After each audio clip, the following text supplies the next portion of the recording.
Hi everyone, I just wanted to make a hopefully not too rambly quick video on just my card decks and what I use. Um, if anyone wants, I guess, a more in-depth video on any of these decks, please let me know. But otherwise, let's just get right to it. Okay, so I thought I would just start with my Oracle deck. Not my Oracle deck, my Tarot deck, sorry. Already off to a great start. So I thought I'd start with my Tarot deck. It's the only one I've got so far. This is the Mystic Mondays Tarot by Grace Duong. I found this in Paper Chase, I think. My partner got it for me. It was reduced. I'm not going to lie, half the reason I wanted it was because of this. Because I love anything shiny and holographic. So, the inside of the box has this in it, which I really like. I think reading intuitively is actually a really good way of doing it, especially if you have, a hard time remembering what things mean or what cards mean, etc. Intuitive reading is actually quite good, and like reading the story of the card, because the card will have things in it that will give you a clue. Anyway, I'll save that for another video. But so you get a little guidebook. Very nice. Various meanings, etc.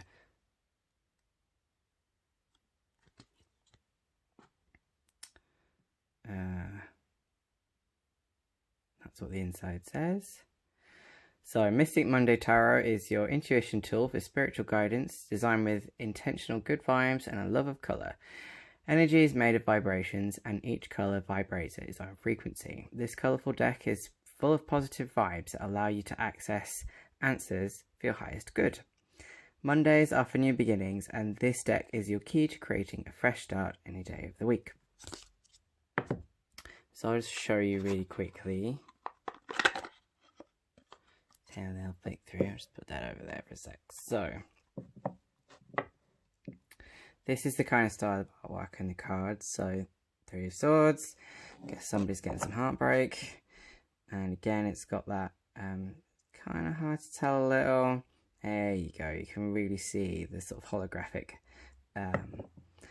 gilding, edging, I think. So just a quick kind of flick through.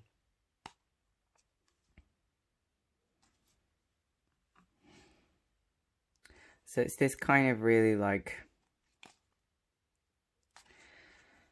I kind of want to say vaporwave-ish, sort of. It's a really modern deck, the artwork's quite, it's quite a modern interpretation. I would say it's quite a feminine deck. My most hated card. It's not my hated card, but it's the one that pushes my buttons. Anyway, yeah, it's quite a feminine deck, I would say. Instead of having a page, it's got a princess. It's got the Hanged Woman instead of like the Hanged Man. I'm pretty sure the Fool card is also a female character as well. So it's really bright, really colourful, quite modern, contemporary sort of art and interpretation of the messages. There you go, Hanged Woman, etc. So it's, it's got this very vibrant but also kind of pastel-y sort of colour palette to it. It's a lovely deck to work with. This is my first tarot deck in a really long time, and I do plan on getting more. But yeah, so far I'm quite enjoying working with this deck. I have lapsed a little bit recently, but I did go through probably a good 3 months of just drawing a card every day and trying to learn them and trying to sort of get some insight from them and see how I felt about them and what messages I got. So yeah, I really like this deck, and it did kind of introduce me back into tarot after a really long time. So yeah, that's the Mystic Mondays tarot deck.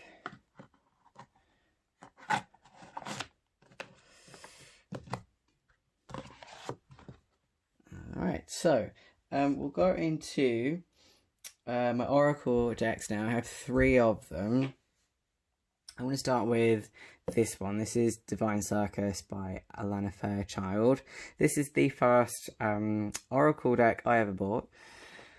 I love it. So that's the box. Comes with a guidebook. And that's the back of the box.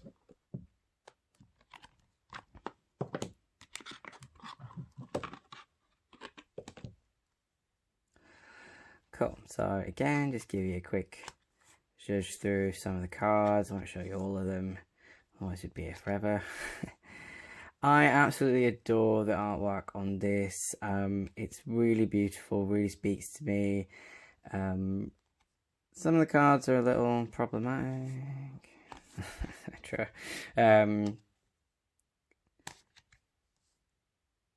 So, you know, keep that in mind. I didn't know what I know now when I bought this deck, so you know, please forgive me for not knowing that at the time. I do still use it. It does still speak to me.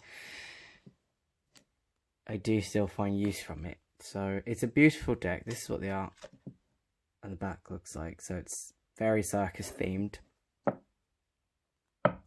There's 44 cards in this, which is reasonably standard for a lot of Oracle decks. I find there is some variation, obviously.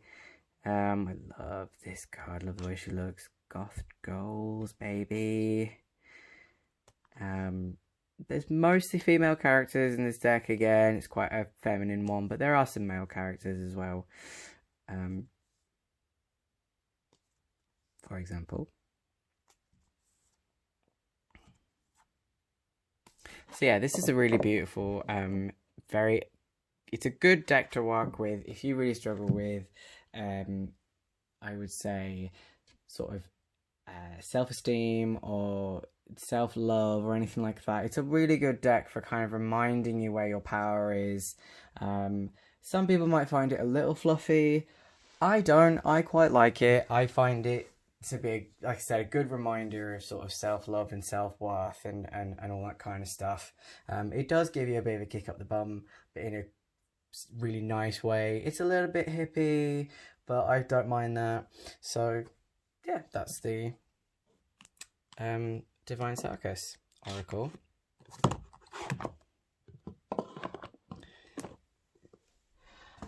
Okay, next is Oracle of the Innocent Heart. This is by Scott Alexander King, illustrated by Sharon McLeod. I should say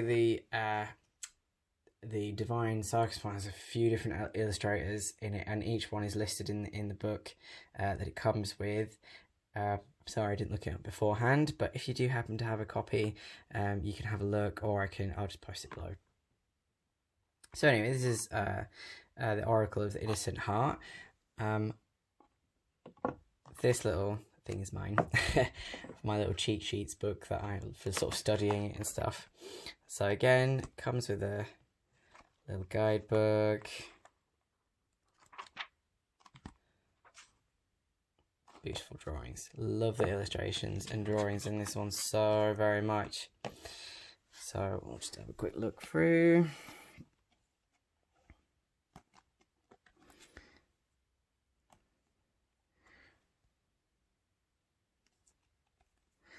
So this deck, I find, comes from a very childlike place, and is sort of each message is told through the eyes of a small child, and I find this deck really pokes me for shadow work. Like if I'm doing some serious like introspection, or I want to, you know, if I'm having an issue and I think, oh, you know, this is coming from a really dark past place, or I want to go over some stuff that happened to me when I was a kid, you know, if I'm doing that kind of inner work, this deck is so good for that and really doesn't pull any punches really, and it sort of asks you to look at things from the sort of the place of a child. The artwork's gorgeous.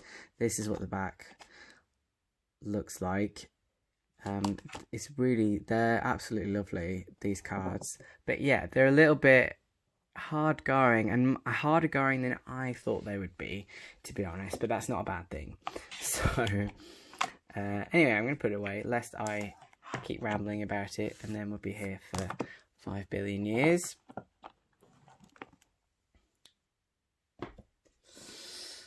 Okay, cool. So the last one I've got is the Les Vampires by Lucy Cavendish and illustrated by Jasmine Beckett Griffith.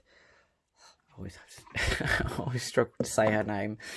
You may have seen her artwork before. She's been on all sorts of things, like she's done all kinds of things. I think I saw her artwork once on like pillows in a goth shop. So again, another guidebook. So this one is, this deck obviously comes through the eyes of like vampires and vampiric sort of wisdom and knowledge and stuff. So if you feel really drawn to that kind of stuff, this is probably the deck for you.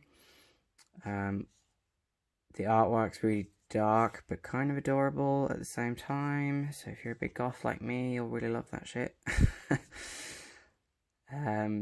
These cards are great because they have these little, like, if you don't have the book to hand, they've got like little keywords and stuff you can refer to. Ooh, I have an upside down one apparently. That'll probably mean something. So yeah, so that's that one. Again, this one's quite good if you want to do a little bit of inner work. With regards to you again, your sort of shadow self, or more hidden parts of you, or but you can use it for general readings and you know, guides as well. You may notice a theme with me that a lot of my pretty much all my decks are good for inner work because I'm really into that apparently.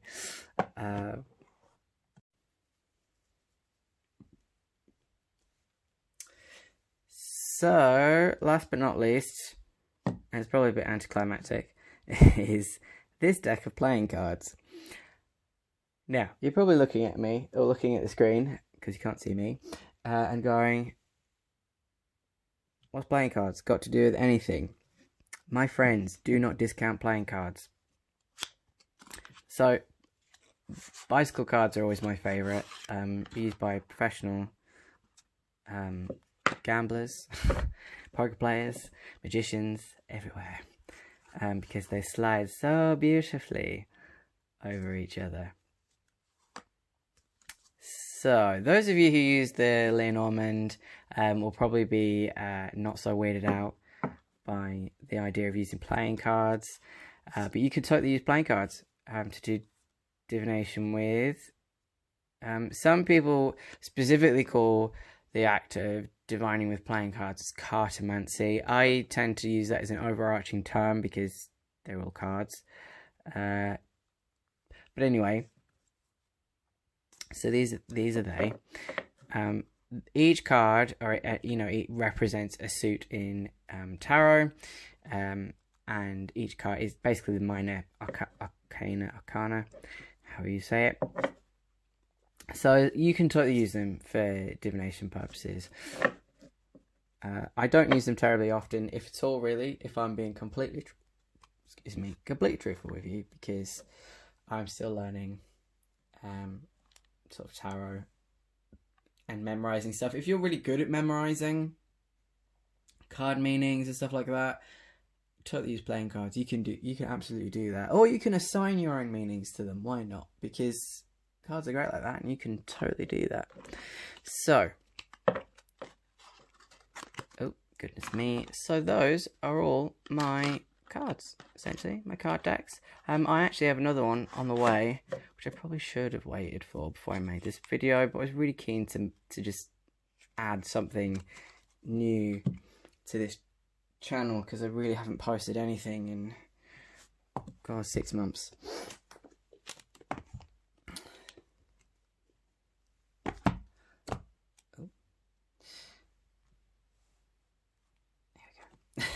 So, those are all my cards. That's my card decks. I hope you enjoyed it. I hope you found it interesting. Like I said at the start, if there's any you want to see really in depth, or you want to see I have runes, and I also have a crystal ball, which I didn't include in this video, but I can do if you'd like to see it. Other than that, I think you're great. Thanks for watching. May you all walk in beauty.